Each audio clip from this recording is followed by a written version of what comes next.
지난 시간에 우리는 옥합을 깨트려 주님의 발에 키스를 하고 자기의 머리털로 그 발을 닦은 그 아름다운 여인, 향유의 여인의 감동적인 장면을 만났습니다.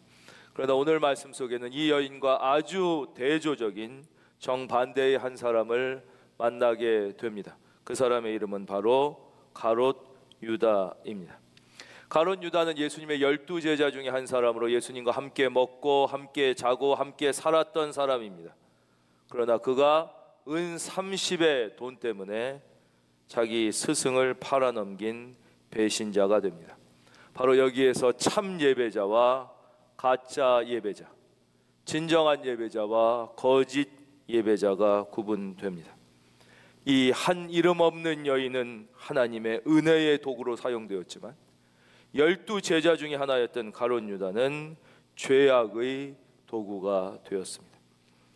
예수님은 십자가를 향하여 뚜벅뚜벅 걸어가고 계셨죠. 십자가가 뭔지도 잘 몰랐던 이 여인은 그저 예수님을 너무너무 사랑하는 마음에 진정한 예배, 자기의 옥합을 깨뜨리는 예배를 드렸습니다. 이것이 바로 십자가 장례를 준비하는 귀한 사역에 동참하는 일이 되었습니다. 그러나 예수님이 십자가를 지신다는 사실을 알게 된 가롯 유다는 이러면 안 되는데, 예수님이 왕이 돼서 나에게 한 자리 줘야 되는데, 예수님이 크게 돼서 나 처자식도 잘 먹고 살게 해줘야 되고 내 꿈도 이루어져야 되고 내가 이 세상에서 한 자리 하게 해줘야 되는데 십자가 지고 비참하게 죽으면 나에게 남는 건 뭐야? 라는 생각이 들자 그는 예수를 팔아넘기기로 결심합니다. 교회에 나온다고 모두가 다 교인이 아니라고 오늘 성경은 말씀하시는 것입니다. 예수를 믿는다고 다 예수님을 믿는 사람이 아닙니다. 교회 안에 가롯 유다가 공존하고 있습니다. 마리아 옆에는 언제나 가롯 유다가 있기 마련입니다. 이것이 오늘 교회의 현실이며 우리 큰은혜 교회도 여기에서 예외이지 않을 것입니다. 하나님은 좋은 씨앗을 심었습니다.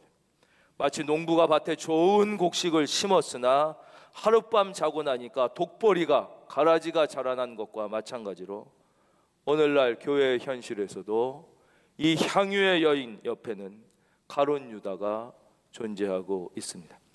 그런 이 가롯 유다는 어떤 사람이며 우리 안에 있는 가롯 유다는 누구인지 이제 오늘 말씀을 통하여 좀 더 깊이 살펴보도록 하겠습니다. 첫째, 예수님의 말씀에 의하면 가롯 유다는 축복의 기회를 버리고 저주를 선택한 사람입니다. 축복의 기회를 버리고 저주를 선택한 사람. 24절, 인자는 자기에 대하여 기록된 대로 가거니와 인자를 파는 그 사람에게는 화가 있으리로다. 그 사람은 차라리 태어나지 아니하였더라면 제게 좋을 뻔하였느니라. 이게 바로 가롯 유다에 대한 예수님의 평가입니다. 이 말씀을 오해해서 그 사람은 차라리 태어나지 아니하였더라면 제게 좋을 뻔하였느니라 이랬으니까 운명적으로 가롯 유다는 예수님을 배반하게 태어난 것이 아닌가. 그러니까 가롯 유다도 참 나쁜 놈이지만 좀 불쌍하지 않나? 운명적으로 누군가가 예수님을 팔아야 되고 예수님이 십자가에 죽으셔야 우리 죄를 대신하니까 예수님이 십자가를 안 지셨으면 어떻게 우리가 죄사함을 받겠는가. 가롯 유다도 어떻게 보면 자이든 타이든 의도하든 의도하지 않았던 간에 뭔가 예수님을 십자가에 팔아넘김으로 예수의 사역에 동참한 사람이 아닌가라는 궤변을 늘어놓는 사람들이 있습니다. 그리고 또 그런 해석에 또 혹하고 맞아, 그럴 수도 있어. 이거 보면 가롯 유다는 태어날 때부터 이렇게 배신자로 태어난 게 아니야? 라고 완전히 십자가를 오해하는 사람들이 있습니다. 이 말씀의 뜻을 잘 깨달아야 합니다. 인자를 파는 그 사람에게는 화가 있으리로다. 이 뜻은 이 사람은 운명적으로 비참한 저주를 갖고 태어난 사람이 아니라는 뜻이 포함되어 있습니다. 예수님이 십자가 지시는 사역은 24절, 인자는 자기에 대하여 기록된 대로 가거냐. 예수님은요, 사람이 팔았다고 십자가 지고 유다가 안 팔면 십자가 안 지는 분이 아니에요. 그것은 예수님의 구원 계획 가운데 예수님은 우리의 죄를 사하시기 위하여 십자가를 향해 가고 계셨어요. 인자는 자기에 대하여 기록된 대로 가거니와. 그런데 바로 이 가롯 유다는 자기에게 주어진 어마어마한 축복의 기회, 이것을 다 한번 같이 따라하겠습니다. 축복의 기회를 저주로 바꾼 사람, 바로 그게 이 가룟 유다에 대한 하나님의 평가입니다. 우리 모든 인간은 가룟 유다뿐만 아니라 모두 다 죄인입니다. 우리는 모두 죄 중에 있게 되며 죄 중에 태어납니다. 모든 인간은 거짓말쟁이이며 가룟 유다뿐만 아니라 저와 여러분 모든 사람의 마음속에는 배신의 피가 흐르고 있습니다. 여러분, 우리 중에 살면서 한두 번 거짓말 안 해본 사람이 누가 있습니까? 거짓말하고 싶은 유혹이 순간순간 드는데 싸우지 않는 사람이 누가 있습니까? 그것은 우리 속에 본질적으로 거짓말쟁이의 피가 흐르고 있다는 거죠. 배신자의 피가 흐르고 있습니다. 다 자기의 부모에게 한량없는 사랑을 받았지만 그 사랑을 배신하고 자기 자녀만 사랑하면서도 또 자기 자녀가 서운해하게 하면 배신당했다고 생각하는, 우리는 다 배신자의 피를 가지고 있는 사람. 가룟 유다만 그런 것이 아닙니다.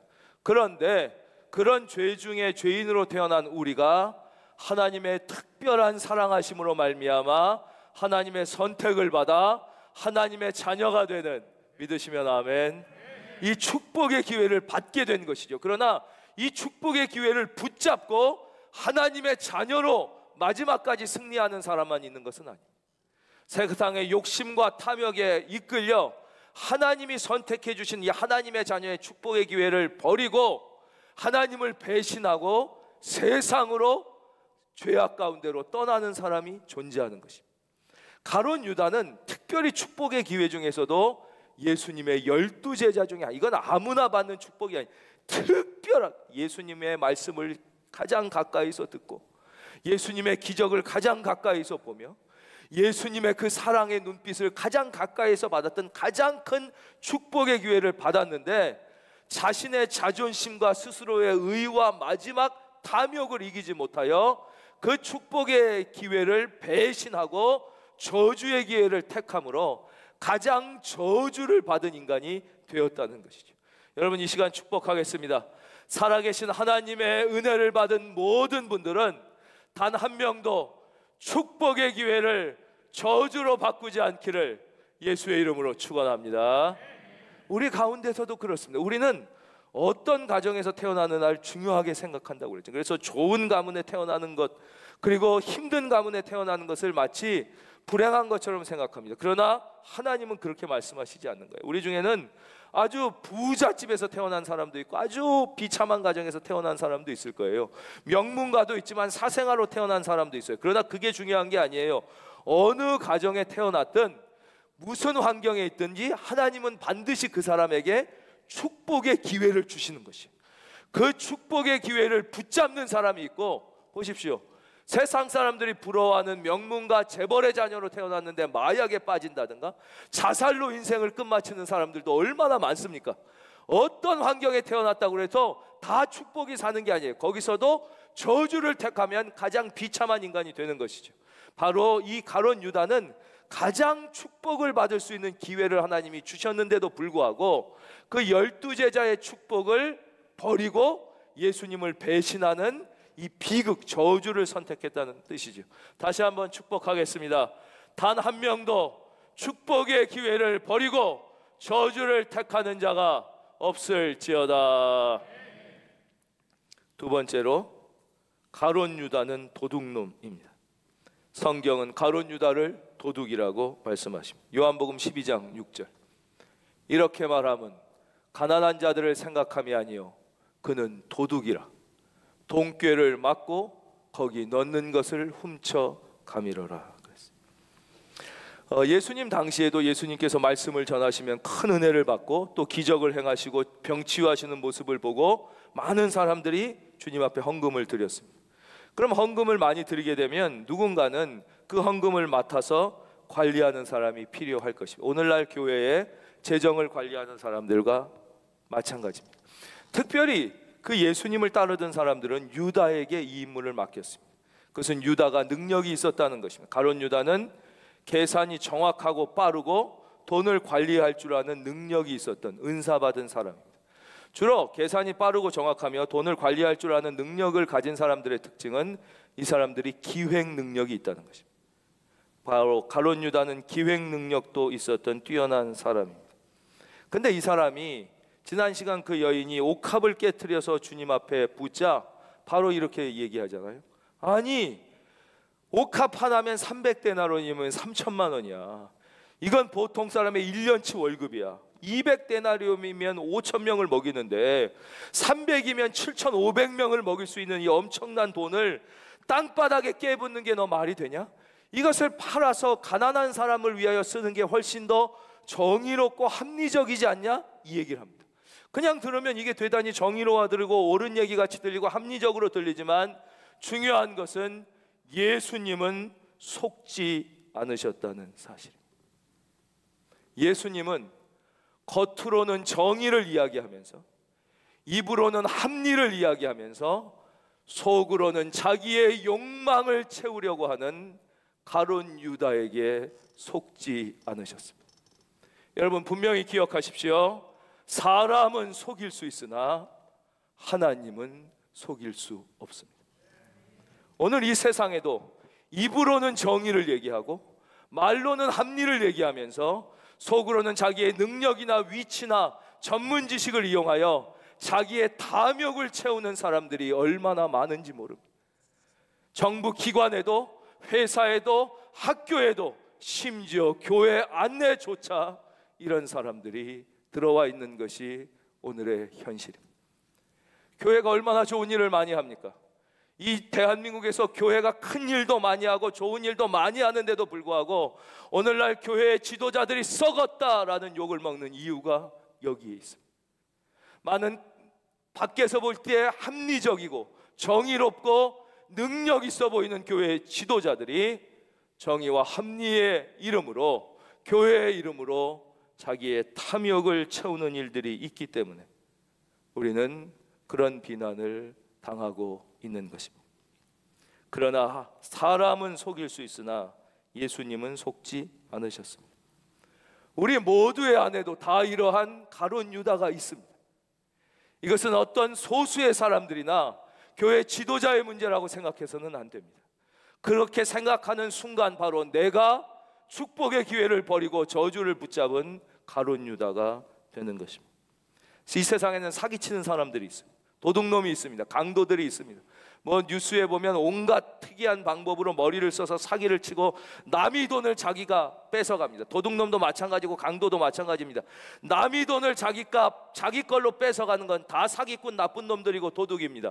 그런데 그런 사람들, 남의 돈을 뺏어가는 사람들만 사기꾼입니까? 아닙니다. 성경은 하나님의 것을 도둑질하는 놈을 더 나쁜 사기꾼이라고 얘기해요. 하나님의 것을 내 것처럼 생각하는 놈을 더 나쁜 도둑이요 강도라고 이야기합니다. 여러분 혹시 하나님의 것을 도둑질한 적은 없습니까? 하나님의 것을 헌금하지 않고 내 것으로 쓴 적은 없습니까? 남의 것을 훔치는 것만 도둑놈이 아닙니다. 하나님의 것을 훔치는 것은 더 큰 사기꾼이요 도둑놈. 그것이 바로 가롯 유다였던 것입니다.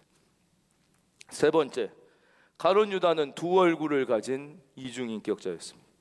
이중인격자 그러면 남의 얘기처럼 들립니다. 그러나 그렇지 않습니다. 왜 가룟 유다가 이중인격자였습니까? 그는 예수님과 함께 있었지만 예수님을 사랑하지 않았던 사람입니다. 가룟 유다는 돈꾀를 맡았습니다. 재정을 맡았습니다. 예수님을 따라다녔습니다. 열심히 일했습니다. 충성했습니다. 그러나 그는 단 한 번도 예수님 때문에 울어본 적이 없습니다. 예수님 때문에 가슴 졸인 적이 없고 예수님 때문에 가슴 아파한 적이 없고 예수님 때문에 애통한 적이 없습니다. 성경의 어느 곳에서도 가룟 유다가 예수님을 사랑해서 울었다는 표현이 단 한 군데도 나오지 않습니다. 예수님을 사랑해서 가슴 아파했다는, 아니 그냥 예수님을 사랑했다는 표현조차도 한 군데도 나오지 않습니다. 우리도 그렇습니다. 교회에 열심히 다니고 열심히 예배드리고 때로는 봉사하고 충성하는 것처럼 보일 수 있어도 내 마음속에 진짜 예수님을 사랑하는 마음이 없다면 그는 이중인격자입니다. 그는 오늘의 교회 안에 가롯 유다인 것입니다. 가롯 유다는 늘 주님의 일에 함께 있습니다. 그러나 그는 늘 주님의 일에 주님을 사랑하는 마음으로 함께한 게 아니라 한 발 떨어져서 제3자의 입장에서 예수님의 일을 보았습니다.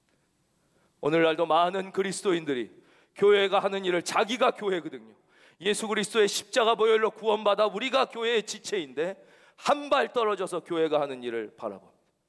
마음에 들면 칭찬하고 때로는 동참하며 마음에 들지 않으면 비판합니다. 여러분, 여러분이 교회입니다. 근데 마치 자기는 교회가 아니라 제3자처럼, 냉혈동물처럼 옆에서 예수님을 바라봤던 가룟 유다처럼 객관적 위치에서 교회를 봅니다. 객관적 위치에서 교회를 대합니다. 한 번도 교회를 위하여 울어본 적이 없고, 교회 때문에 가슴 아파한 적이 없고, 교회 때문에 잠 못 들어 기도한 적이 없다면 바로 우리가 우리 안에 가룟 유다를 발견해야 되는 것입니다. 그래서 성경은 가룟 유다를 두 얼굴을 가진 사람, 뱀 같은 존재라고 이야기합니다. 세상에 보면 50평생, 60평생을 함께 살다가 마지막에 아내를 버리는 사람들의 이야기가 나옵니다. 세상에 보면 한평생 같이 살다가 늙어 남편을 버리는 여자들의 이야기가 나옵니다. 여러분, 이런 사람들은 병든 사람입니다. 이런 인간은 비참한 인간입니다. 이런 인간은 나쁜 인간입니다. 여러분, 근데 이 일이 왜 벌어집니까? 남편을 사랑하지 않았기 때문에. 필요해서 같이 살았을 뿐 사랑하지 않았기 때문에 필요가 없어지면 버리는 것입니다. 아내를 사랑하지 않았기 때문입니다. 필요해서 같이 살았으나 이제는 필요가 없어지니까 늙어 아내를 버리는 것입니다. 여러분, 예수님을 진짜 사랑해서가 아니라 나의 필요 때문에 예수님을 믿는다면 그 사람은 언젠가 필요가 없다고 느꼈을 때 예수님을 배신할 것입니다. 여러분, 예수님을 배신하는 자가 아니라 예수님을 필요 때문에 믿는 자가 아니라 예수님을 사랑하는 자가 되시기를 예수의 이름으로 축원합니다. 사랑하지 않는다면 그것은 믿는 것이 아닙니다. 여러분, 남편은 아내랑 왜 같이 살아야 됩니까? 그 영혼을 사랑하기 때문이지 필요해서 같이 살아서는 안 됩니다. 필요가 없어도 같이 사는 것, 그것이 부부입니다. 아내는 남편을 목숨을 다해 사랑해야 되는 것입니다. 나에게 돈을 벌어주고 울타리가 돼서 같이 사는 것이 아닙니다. 사랑해서 살지 않는다면 그것은 껍질만 부부이지 진짜 부부가 아닌 것입니다. 가룟 유다는 예수님을 따라다녔고 예수를 위하여 일도 많이 했고 충성한 것 같았지만 예수님을 사랑하지 않았기 때문에 그는 예수님을 배신하는 이중인격자가 된 것입니다. 다시 한번 그리스도인의 직업윤리에 대해서 말씀드리겠습니다. 가룟 유다는 그래서 15절, 내가 예수를 너희에게 넘겨주리니 얼마나 주려느냐 하니 그들이 은 30을 달아주거늘, 은 30을 받고 예수님을 배신했습니다. 우리가 아무리 자본주의의 논리가 지배하는 세상 속에서 산다 할지라도 다시 말씀드리지만 모든 그리스도인들은 자신의 직장을 사랑해서 일해야 됩니다. 여러분, 직장이 그 자체로 사랑할 수 없을 수 있습니다. 그러나 여러분, 직장이 좋아서가 아니라 다시 한번 부탁드립니다. 예수님 때문에 여러분의 직장을 사랑할 수 있기를 바랍니다. 우리는 예수님 때문에 직장을 사랑하는 것. 우리가 만약에 돈 때문에 직장을 다닌다면 우리는 정말 가장 비참한 돈벌레에 불과해지는 것입니다. 돈의 노예가 되는 것입니다. 그래서 여러분이 다니는 일이, 직장이 세상적으로 볼 때 좋은 직장이든 그렇지 못한 직장이든 상관없습니다. 여러분이 하는 일이 세상이 볼 때 좋아 보이는 일이든 천해 보이던 일이든 돈을 많이 받는 일이든 돈을 적게 받는 일이든 이것은 하나님 앞엔 아무 의미가 없습니다. 여러분은 돈 때문에 일하는 사람들이 아니라 예수님 때문에 사는 하나님의 자녀임을 기억하시고, 여러분 어느 직장에서 무슨 일을 하든지 따라하겠습니다. 예수님 때문에 여러분의 직장을 사랑할 수 있기를 주의 이름으로 축원합니다. 마지막으로 가룟 유다는 마지막까지 회개하지 않은 사람, 이것이 가장 큰 비극이며 오늘 이 말씀을 통하여 주님이 우리에게 간절히 들려주시고자 하는 핵심 메시지입니다. 가룟 유다의 비극은 마지막까지 회개하지 않았다는데, 가룟 유다만 실수한 게 아니라고 해요. 우리는 모두 가룟 유다의 마음을 가지고 있어요. 우리는 거짓말쟁이이며 이익을 따라서 움직이며 이익이 나에게 크다면 배신할 마음에 다 죄인이에요. 가룟 유다만 그런 게 아니에요. 베드로도 보세요. 3번이나 예수님을 부인하고 욕했어요. 그러나 베드로는 마지막에 회개함으로 십자가와 복음을 증거하다가 영광스럽게 순교하는 삶을 살았고, 이 가룟 유다는 마지막까지 회개의 기회를 외면하여 이렇게 비참한 최후를 맞게 된 것이, 이 가룟 유다의 비극은 마지막까지 회개하지 않은 거예요. 이제 예수님께서 최후의 만찬에 말씀하세요. 이 중에 너희들 중에 누군가가 나를 팔 것이다. 그러니까 막 제자들 깜짝 놀라요. 예수님 혹시 접니까? 막 걱정되잖아요. 혹시 저는 아니죠? 막 그러는 거예요. 근데 가룟 유다도 거기서 지가 팔 거면서 뻔뻔하게 그래요. 예수님 혹시 전가요? 근데 예수님께서 그래, 네가 말하였도다.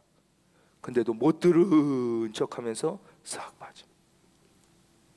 마지막 예수님을 팔기로 작전을 짜요. 그 대제사장들과 그 밑에 수하 군인들 이런 종들에게, 야, 니들이 혹시 잘못해서 예수님 비슷한 사람 잡아가면 안 되니까 내가 니들이 딱 밤에 오면 그 예수님한테 가갖고 뽀뽀하고 키스하면서 인사하면 딱 그 인간이니까 그때 정확히 잡아라. 그런 다음에 이제 이 작전을 다 하고 그 사람들이 오니까 이 가잖아요. 가룟 유다가 가서 그 예수님의 얼굴에 아마 눈동자와 눈동자가 마주쳤지 않았겠어요? 우리가 추측해보지만 아마 교활하게 웃었을 거예요. 그러면서 탁 키스를. 그 마지막 예수님의 얼굴을 바라보는 순간에도 회개의 기회가 있었다. 여러분, 겉으로 키스라고 같은 키스가 아닌 것이, 그 발에 입 맞췄던 눈물에 그 여인의 키스가 있는가 하면 예수님을 배신에 팔아넘기는 가룟 유다의 키스도 있는 거예요. 끝까지 회개하지 않은 거예요. 그 성경은 이렇게 말씀하십니다. 마태복음 27장 3절에서 5절. 그때에 예수를 판 유다가 그의 정죄됨을 보고 스스로 뉘우쳐 그 은 30을 대제사장들과 장로들에게 도로 갖다 주며 이르되 내가 무죄한 피를 팔고 죄를 범하였도다 하니 그들이 이르되 그것이 우리에게 무슨 상관이냐, 내가 당하라 하거늘 유다가 은을 성소에 던져놓고 물러가서 스스로 목매어 죽은지라 그랬어요. 여기서 예수를 판 유다가 그의 정죄됨을 보고 스스로 뉘우쳐를 회개라고 착각하면 안 됩니다. 이것은 회개가 아닙니다. 가룟 유다는 마지막에 회개하지 않고 심각한 정신분열적 증세를 보이다가 마침내 자살로 생을 마감하게 된 것입니다. 아니 목사님, 왜 뉘우쳤다는 표현을 회개했다고 목사님은 해석하지 않고 꼭 정신분열이라고 해석하십니까? 그 이유가 있습니다. 진정한 회개는 구원에 이르게 하기 때문입니다. 진정한 회개는 하나님께로 다가오게 하고, 진정한 회개는 결코 자살로 인생을 끝내게 하지 않기 때문에, 할렐루야. 여러분 다시 한번 기억하십시오. 따라하겠습니다. 진정한 회개는 하나님께로. 바로 이 똑같았던 근현대의 인물이 니체입니다. 니체가 뭐라고 그랬어요? 신은 죽었다, 하나님은 죽었다고 그랬어요. 근데 하나님이 죽었습니까? 하나님은 살아 역사하시고 니체만 비참하게 정신분열에 걸려서 자살해 죽은. 왜냐? 하나님을 거부하는 자, 그 마음에 하나님을 지우려고 하는 자, 더 심하게 하나님을 자기의 영혼 가운데 죽인 자가 니체입니다. 니체는 자기의 마음속에서 하나님을 죽였으나 죽은 건 하나님이 아니라 자신이 정신분열에 걸려 비참하게 죽은 것이죠. 니체의 일생을 들어보면은 그는 정말 그 어떤 사람보다도 그 가슴 속에 예수님을 강렬하게 느꼈던 사람입니다. 예수를 강렬하게 느꼈으나 그 예수님을 받아들이지 않고 거부하고 자기의 영혼 속에 죽였습니다. 결국 자기가 미쳐 죽게 된 것이죠. 우리 중에도 예수님을 믿지 않지만, 예수님을 사랑하지 않지만 이상하게 나의 마음속에 예수가 강렬하게 느껴지는 분들이 있을 것입니다. 여러분, 그때 그것을 외면하지 마십시오. 여러분 영혼 속에 느껴지는 그 예수님을 외면하지 말고 죽이지 말고 그 사랑을 받아들이시기를 주의 이름으로 축원합니다. 그 사랑을 거부하는 마지막은 가룟 유다요, 니체요, 우리가 잘 아는 히틀러와 스탈린도 똑같은 사람이었어요. 이것은 회개가 아닙니다. 이것은 정신분열과 비참한 죽음입니다. 누구나 다 정신분열증에 걸릴 수 있습니다. 우울증은 누구나 다 걸릴 수 있습니다. 너무 감당할 수 없는 어려움이 오거나 감당할 수 없는 어려운 환경이 계속 짓눌리면 누구나 다 정신분열과 우울증이 올 수 있어요. 그래서 성경은 어디에서도 정신분열과 우울증이 죄다 이렇게 말씀하시진 않아요. 그러나 정신분열과 혹시 우울증이 왔을 때 우리는 예수의 이름으로 기도하고 찬송하여 싸워 이겨야지 거기에 무너져서는 안 되는 것입니다. 여러분 혹시 우울증이 오고 있습니까? 가족 중에 정신분열증이 있습니까? 여러분 기도하십시오. 말씀 붙잡으십시오. 찬송으로 이기시기를 바랍니다. 그러나 때로 도저히 이길 수 없는 것처럼 느낄 찬송과 말씀과 기도해도 너무 어려울 때가 있다면 주저하지 말고 두려워하지 말고 정신의학 전문의의 도움을 받는 것을 권해드립니다. 특별히 믿음이 있는 정신의학 전문의의 도움을 받는 것은 결코 나쁜 일이 아니니까 우리가 기도와 말씀으로 거의 다 이길 수 있어요. 거의 다 이길 수 있지만 때로 필요하다면 주저하지 말고 무슨 예수 믿는 사람이 거기 가냐 이러지 말고 그 정신의학 전문, 물론 믿음이 있는 분이 훨씬 이분의 도움을 받아서라도 이 우울증과 정신분열증에서 승리해야 됩니다. 근데 이 말씀을 매우 조심스럽게 드리는 이유는 예전에 옥하는 목사님이 이런 말씀을 하신 적이 있어요. 그러니까 건강 때문에 어느 주치의가 포도주를 좀 드시는 게 목사님 건강에는 도움이 되실 것 같습니다. 이렇게 권유를 하셨다는 거예요. 그래서 이분이 강단에서 말씀을 하셨어요. 제가 건강 때문에 그 의사 선생님이 포도주를 조금 먹는 게 도움이 될 것 같다고 말씀을 하셔서 포도주를 적은 양이지만 이렇게 하루에 반 잔 정도 이렇게 먹기로 했습니다. 그랬더니 그날 저녁 그 동네 모든 슈퍼에 포도주가 다 동이 난 거예요. 남자들이 다 뭐 목사님도 먹는다는데 뭐 우리라고 뭐 다 막 이랬다는 거예요. 여러분 그런 뜻이 아니에요. 그래서 옥하는 목사님이 그 얘기를 듣고 깜짝 놀라서 나 오늘부터 절대 안 마실 테니까 여러분도 마시지 말라고 그랬다는 얘기가 있거든요. 그러니까 무조건 다 막 정신의사 만나 그런 게 아니에요.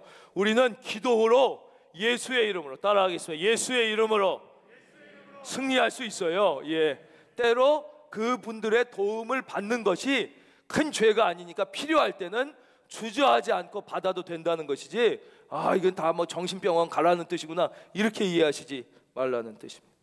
궁극적으로 중요한 것은 회개하는 것입니다. 우리는 베드로가 될 수도 있고 가룟 유다가 될 수도 있는 것입니다. 다 우리는 실수가 많고 죄가 많고 예수님을 때때로 배반하고 살지만 마지막 때 회개한 베드로처럼 회개를 붙잡으면 베드로가 되는 것이고 끝까지 나만 죄 짓냐? 나만 죄 짓냐? 나만 뭐 이렇게 하냐? 남들도 다 그렇게 사는데 교회 오래 다닌 사람들도 다 중직자 목사들도 다 그러고 사는 것 같다는데 나만 죄 짓냐라고 생각하고 회개하지 않으면 가룟 유다가 되는 것입니다. 십자가에 달려있는 마지막 그 두 강도를 생각해 보십시오. 똑같은 강도이지만 한 강도는 예수님, 마지막 때에 저를 생각해 주십시오. 저는 죄인입니다. 회개해서 그는 구원받았어요. 또 다른 강도가 이 강도보다 더 나쁜 놈이 아니었는데 이 강도의 잘못은 뭐예요? 나만 강도냐? 다 강도다. 여기 이 땅에 있는 놈도 다 도둑놈이다. 그런 얘기 아니야. 감옥에만 있어야 도둑놈이냐? 세상에 있는 놈도 다 안 들킨 도둑놈인데 왜 나만 회개해야 되고 나만 애통해야 되냐? 이런 마음이 든다면 그것은 마귀가 주는 마음입니다. 그것은 구원받지 못하는 강도가 되는 마음입니다. 그것은 가룟 유다가 되는 것입니다. 여러분, 유다의 길이 아니라 베드로의 길을, 할렐루야, 우리는 그 죄를 통곡하고 하나님 앞에 애통하며 회개해야 돼.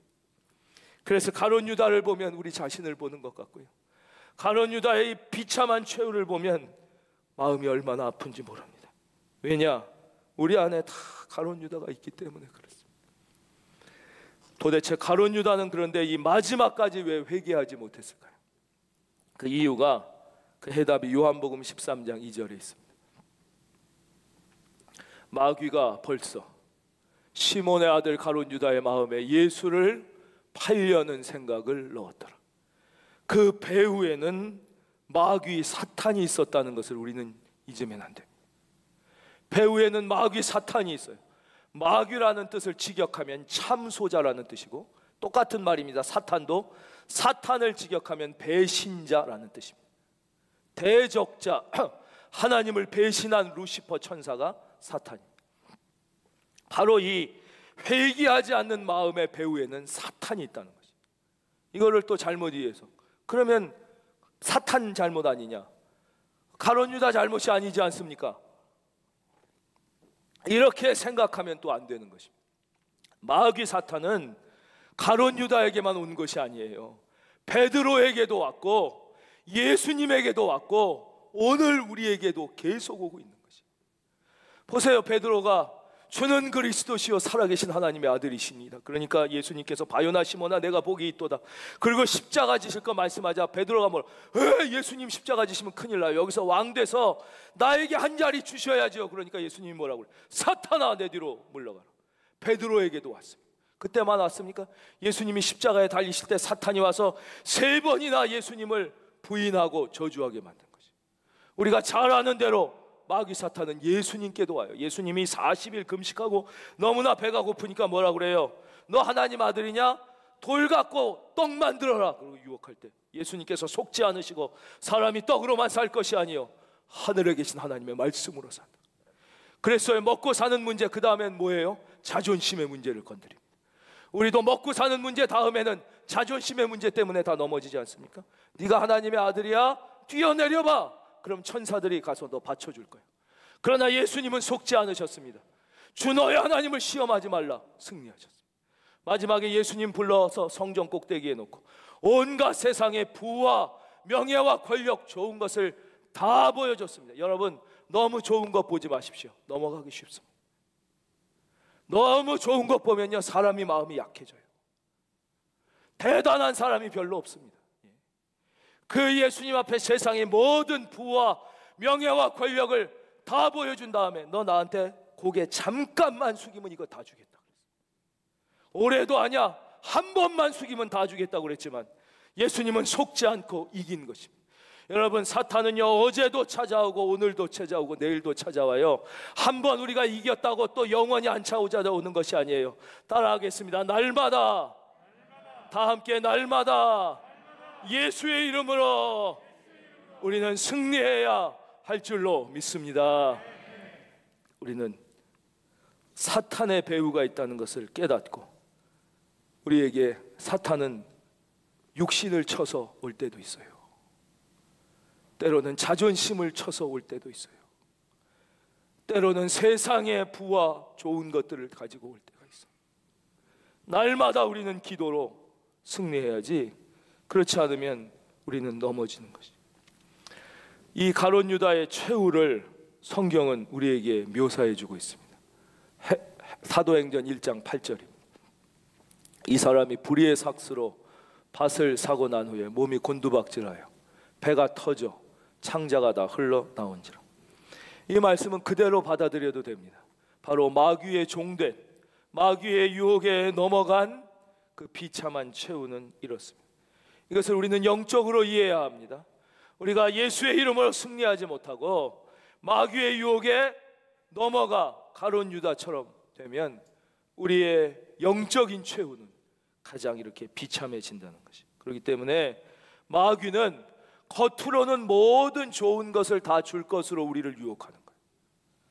세상이랑 타협하면, 예수 믿지만 한 발만 배신하고 고개 잠깐만 숙이면 이 좋은 것을 다 줄 것처럼 우리를 유혹하지만 그 결국은 가장 비참한 결과라는 것을 성경을 통해 우리는 꼭 기억해야 합니다. 다시 한번 말씀드리겠습니다. 우리는 다 가룟 유다가 될 수도 있고 베드로가 될 수도 있습니다. 우리는 실수합니다. 앞으로도 실수하게 될 것입니다. 우리는 약점이 많습니다. 우리 중에는 특별히 자기가 죄를 범하는 사람들도 있지만 너무 안 좋은 상황에 자기도 모르게 끌려 들어가 이 죄를 짓는 일을 멈추면 생존 자체가 위협받는 상황에 있는 사람들도 있을 수 있습니다. 여러분 그때라도 여러분 그냥 포기하면 안 돼요. 여러분 그때 반드시 이렇게 기도해야 됩니다. 예수님, 저는 베드로가 되고 싶습니다. 저는 이 죄악 속에 가룟 유다처럼 되고 싶지 않습니다. 그러나 저는 혼자 이길 힘이 없습니다. 주여 저를 불쌍히 여겨 주시고 저를 이 자리에서 구원하여 주시옵소서. 우리가 이 기도를 드리면 우리는 베드로가 될 것입니다. 그러나 이 기도를 드리지 않고 나만 죄 짓냐?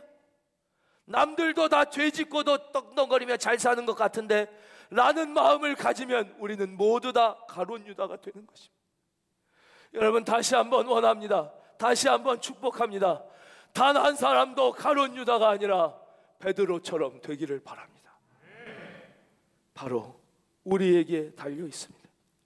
비록 실수가 있고 죄악 중에 거한다 할지라도 예수님을 사랑하는 것을 멈추지 마십시오. 죄가 깊은 만큼 하나님의 은혜도 더 깊을 것입니다.